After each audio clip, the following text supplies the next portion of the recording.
Hello, everyone, and welcome to the Jeffrey Epstein Show. I'm your host, Bobbycapucci, and this is Daily Drop number 399. What's going on, everybody?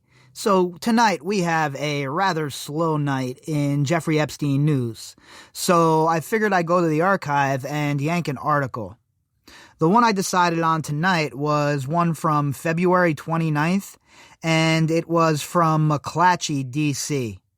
And it's a recap pretty much about what we know that Jeffrey Epstein owned, what the estate's assets were, what the money he had on hand, and all of the different avenues that he might have had money that was on the books. Well, tonight we're going to go through and recap that stuff, the stuff that was known via this McClatchy DC article. Now, we know that he had a lot more than the stuff talked about. We know that he had some offshore companies that were obviously involved in money laundering and hiding money and transferring money from here to there. And we know that he set up funky banks down in the Virgin Islands that weren't even real banks. They weren't able to even conduct business in the Virgin Islands. They could only conduct business with entities that were not located in the Virgin Islands. So that alone should set off alarm bells for anybody who's given the case a look with a bit of a squint. Now, you add all of that up with all of the other assets that we know about, and we get to a number that's roughly around $634 million. That's roughly what they have on the books as far as Jeffrey Epstein's known assets, everything included, all chips pushed to the center of the table. But again, this is not proven, right? This is my guess, and in my estimation, I would guess that there's at least a couple hundred or a few hundred million more hidden, and who the hell knows where it's hidden offshore. But I would guess that someone like Darren Indyke might know more than he's telling us, obviously, and Ghislaine Maxwell might be somebody else who was safeguarded with those secrets. Does she have access to these funds? Is that how she replenishes her wealth? I don't know. I don't have any evidence that says that's the case, but we know how close she was with Epstein, and we know that she was doing the same thing with the banksters that Epstein was. You know, she had her money being managed by the very same people that were managing Epstein.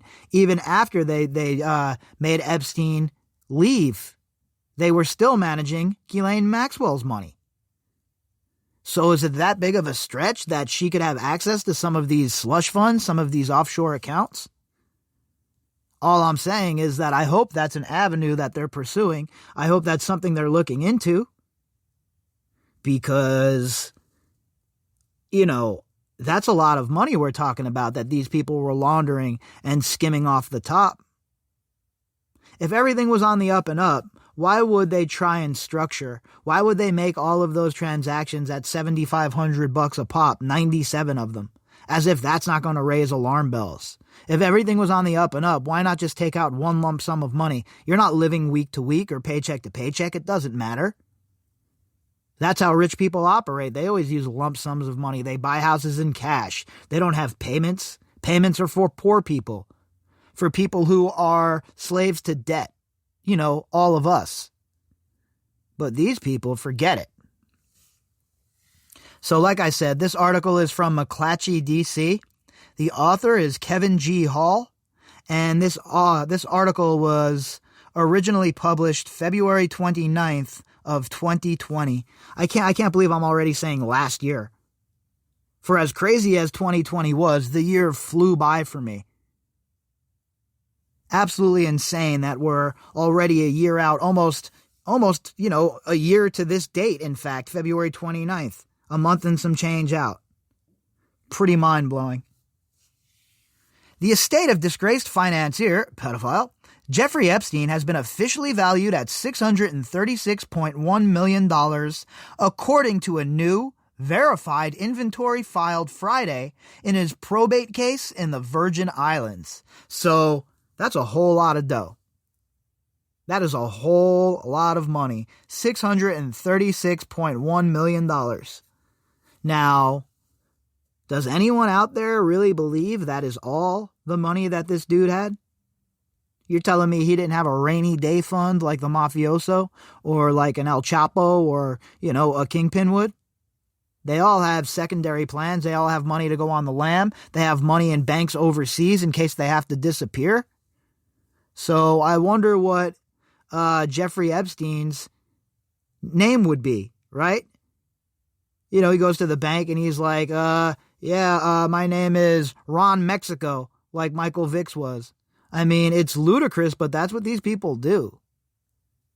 And when you're involved in a criminal enterprise like Jeffrey Epstein, and you're somebody who's savvy and who knows people who are hip to this kind of shit, well, you have a plan, right? You're not going to get caught without having money that you can move around, money that nobody knows about, that you can draw upon if you're on the run. You can't go to your regular bank, right? You have to go to one of your offshore accounts, to an account in the Caymans or wherever you have the money stashed. And then that way you're able to keep a bit of anonymity and you're still able to function and live the lifestyle that you're used to, at least some semblance of it. So that's why these people do that.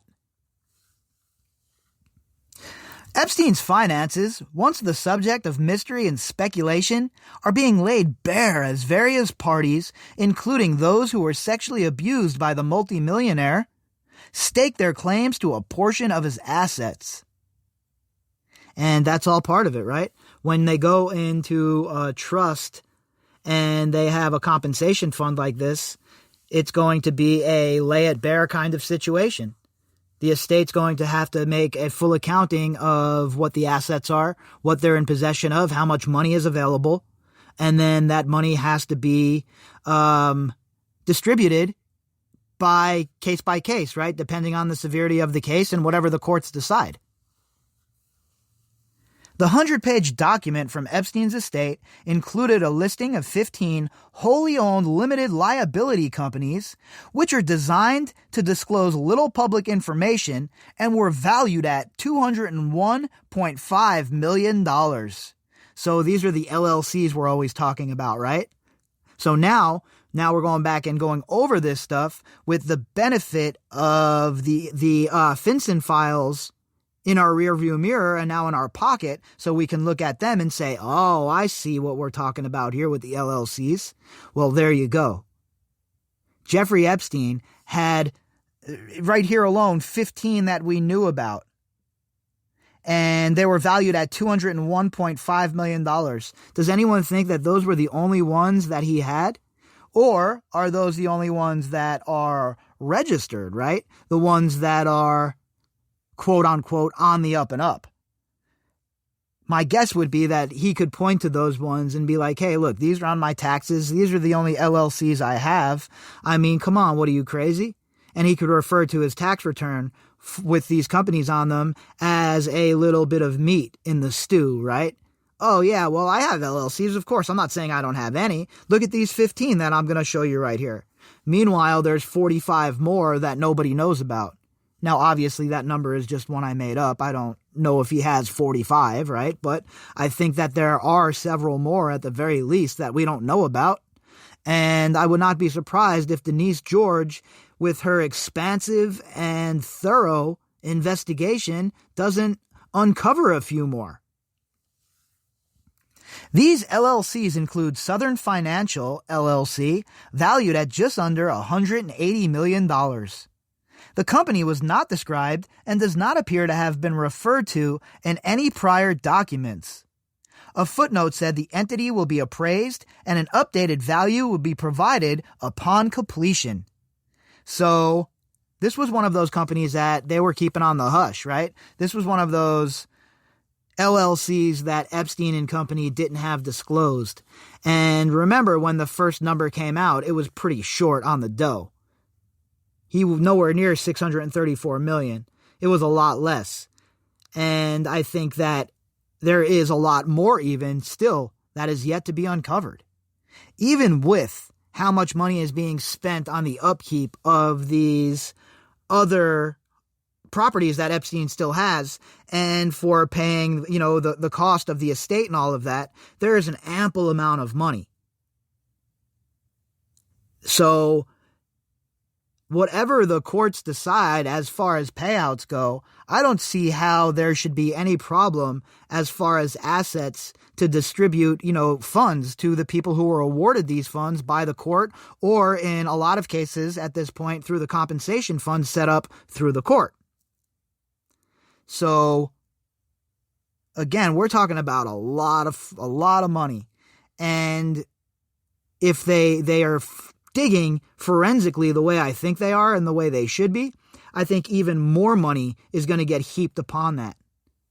I mean, we could easily approach $1 billion when all is said and done.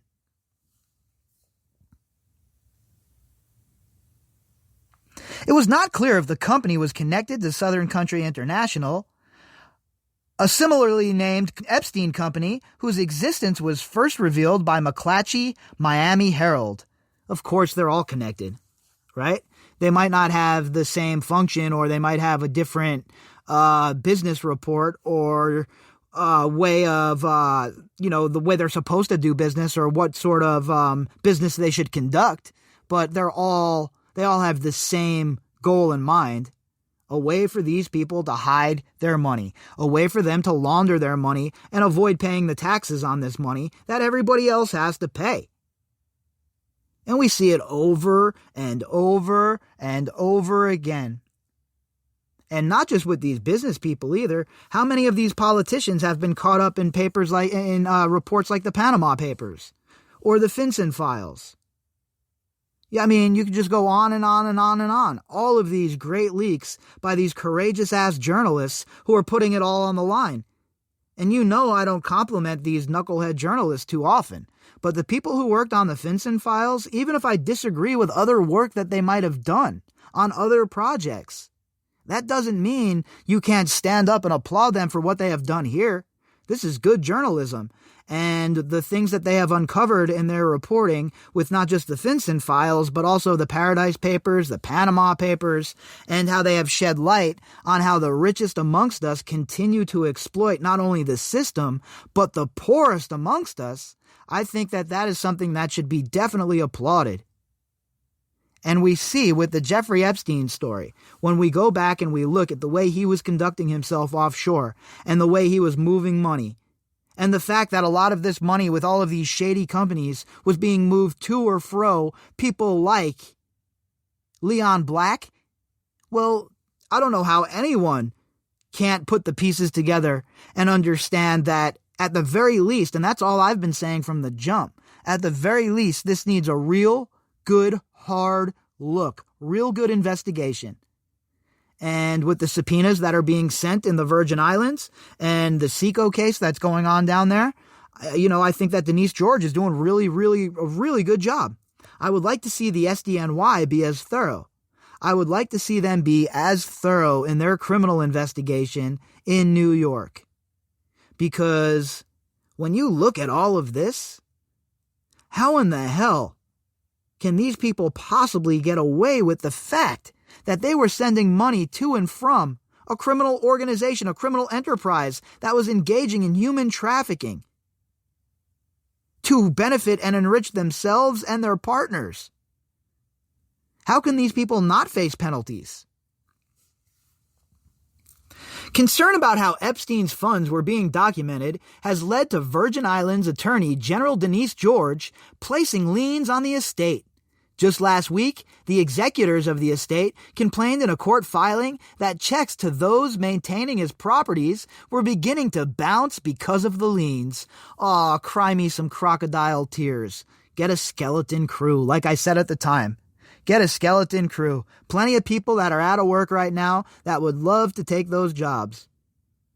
You don't need to be spending an opulent amount of money. How about we audit that and make sure that they've bidded those jobs out and that those jobs aren't going just to their friends? Because I know it's a cynical approach to take, but when you're dealing with criminals in a criminal enterprise, you got to think, are they getting a kickback for pushing business towards one of these companies? Yeah, we'll pay you so-and-so amount of money, but we get 10% on the slide. And that's how it works in the criminal world. Now, I'm not saying that's what's going on here, but can we trust these people, the executors of this estate? Obviously not. Denise George doesn't think so. So why should any of us believe that they're trustworthy or that what they say is the truth? I'm going to defer to the investigation that Denise George has going on down there, and I'm going to defer to the fact that if she didn't find any fire where the smoke was, there wouldn't be all of these subpoenas. That's not how a fishing expedition works. So these are targeted with names of companies, and it's very, very expansive. So I don't want to hear shit about, oh, we can't fund the maintenance of the properties. Yeah, right. Epstein's estate includes 10 corporate entities that were wholly owned by him, valued at $426.2 million. The most valuable of these, Southern Trust Company Incorporated, at $233.6 million. This was the Virgin Islands entity that received lucrative tax breaks for 10 years in exchange for creating a purported data mining company. A company that was never created, by the way. No data mining ever occurred. Jeffrey Epstein just happened to score sick-ass tax breaks from Virgin Island officials. And that's why I'm against the Virgin Islands profiting here via cash. Unless, of course, they go after these people that gave Jeffrey Epstein these sweetheart deals, that hooked him up with these sorts of tax breaks. Then if you're not going to prosecute those people, then why should there be any sort of money coming your way? If there was a crime there, then prosecute those people. And then you have it on the books, and when you try and get money in a civil manner, it makes it look a little bit more feasible, right? And it doesn't make it look like it's a money grab. Because the Virgin Islands, and not Denise George by any means, right? Don't get it twisted. I think Denise George is doing a good job here. I think the Virgin Islands should share some of the shoulder some of the blame, because of the way that they conducted themselves for all of these years, giving Epstein all of these hookups, making sure he wasn't getting taxed, all of that jazz. So of course they should face a little bit of the heat for their part in it. And I think a fair enough penalty is them getting $0 in restitution. That should be their part of the penalty. But Denise George could really parlay this into a future career. Imagine if Denise George from the United States Virgin Islands is the one to bring this ring down and to get all kinds of indictments down here financially in some sort of RICO case. It would be a coup d'etat for her. She would be able to write her ticket in any one of the major offices and probably run for office down in the Virgin Islands and win without it even being a problem. Attorney General George brought a civil enforcement action last month, CECO, in the Virgin Islands against the Epstein estate, expanding the action to include Southern Trust, claiming the executors of his will and his businesses were part of a criminal enterprise. So there you have it, folks. We have the Attorney General of the Virgin Islands calling this a criminal enterprise. So when you hear me talk about criminal enterprise, that's not hyperbole. That's not just something I'm throwing out there to try and sound smooth or to make it more engaging. That's what the authorities think about this. Now, the SDNY is going to be a lot more careful with what they're talking about because they haven't really opened up the RICO end of this case as of yet. And until they do so, they got to play their cards pretty close to the chest. But everything's out in the open now down in the Virgin Islands as far as this civil RICO case goes. And them being part of a criminal enterprise feeds right in to that CECO case. And that's how she's going to prosecute it. And it's a shrewd move on her part, honestly. A very shrewd move. Through his corporations, Epstein owned two neighboring private islands in the Virgin Islands. Little St. James and Great St. James are respectively valued at $63.2 million and $23.4 million. George has placed a lien on them, hoping to claw back ownership to redress alleged crimes as well as misrepresentations to tax authorities in the territory. And again, I don't really dig that. I don't think that that's the proper way to go for Denise George. Maybe if they can get some more money out of it at some point, there could be some sort of restitution that has to be paid. But I think that before any of that even happens, that the authorities that put Epstein in business down there, they should be prosecuted. They should be referred to prosecution, and they should be investigated and prosecuted to the fullest extent of the law for aiding and abetting a criminal enterprise. The estate has blacked out some information in the documents, including a portion dealing with a person associated with the company used to facilitate Epstein's purchase of Great St. James. The reason for the redaction is unclear. A story by McClatchy Miami Herald last October documented irregularities associated with Epstein's acquisition of the island. And now, remember, he had a beard who purchased the island for him. The gentleman from Saudi Arabia. I forget his name right now. Anyway, that was the person whose name it was purchased in. And it definitely draws questions of why it was purchased in someone else's name. Why wasn't it in Epstein's name? And it also just deepens the questions about Epstein's ties to Saudi Arabia in general. We know about the passport. Epstein was found dead on August 10th in the Metropolitan Correctional Center in Manhattan, where he was awaiting a trial after a series of events that followed the Miami Herald's Perversion of Justice investigation series. The death was ruled a suicide, allegedly. Epstein's property in France, among his homes in Palm Beach, Manhattan, and New York and New Mexico, as well as the Virgin Islands, was valued at around $9.8 million, included cash on hand there. French authorities are looking into his business associates.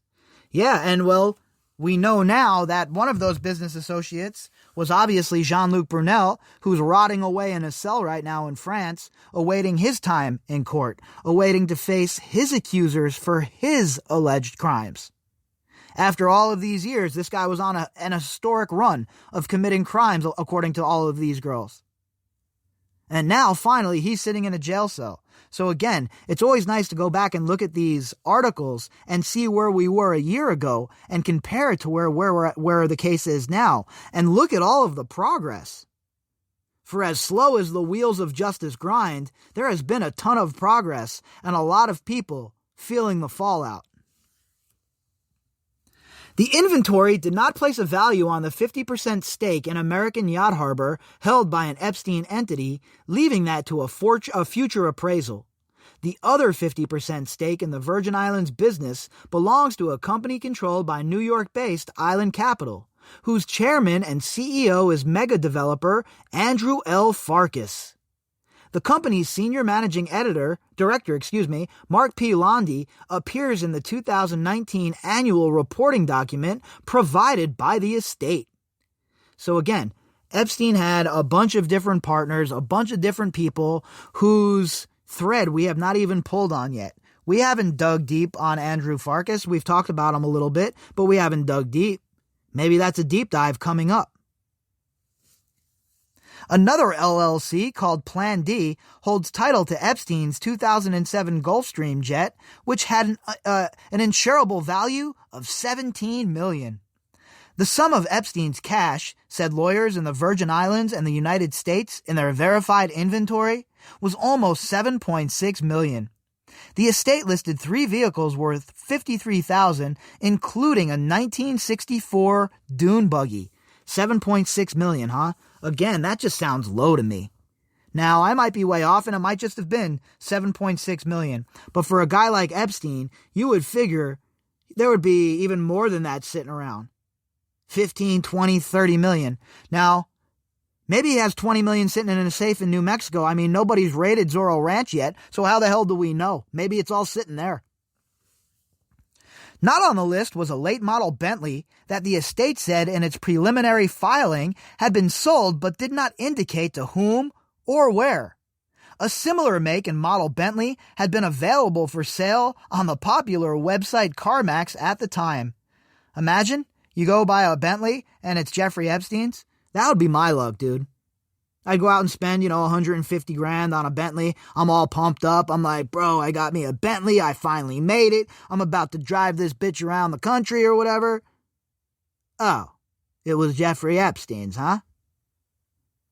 I wonder, you have to disclose that shit beforehand, right? Like a house where someone was murdered. You can't just foist that on somebody. Hey, look, this was Jeffrey Epstein's. Haha, see you later.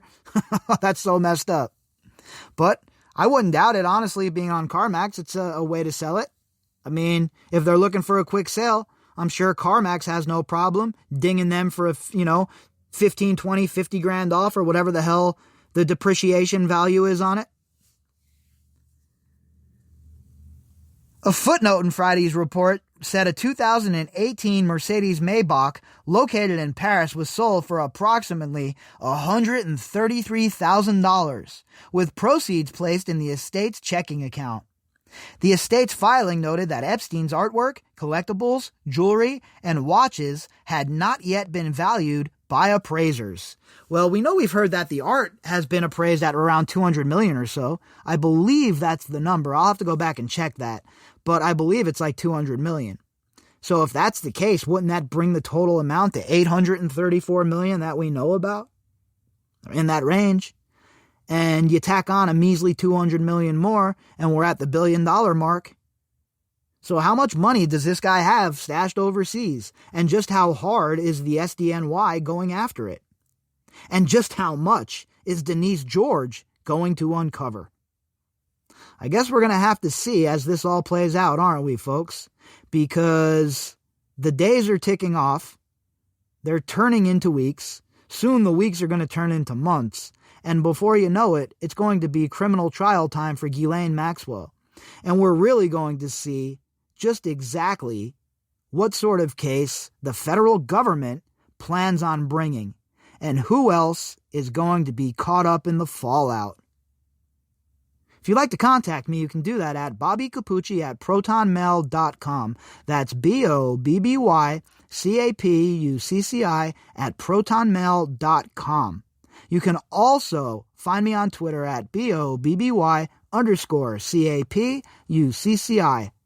All of the links that go with this episode can be found in the description box. All right, everybody, I'll be back tomorrow. It'll probably be a late morning update. We'll see what time I get home from the mountains, but either way, I'll be back tomorrow at some point, and we will pick up where we left off. Have a great night, everyone.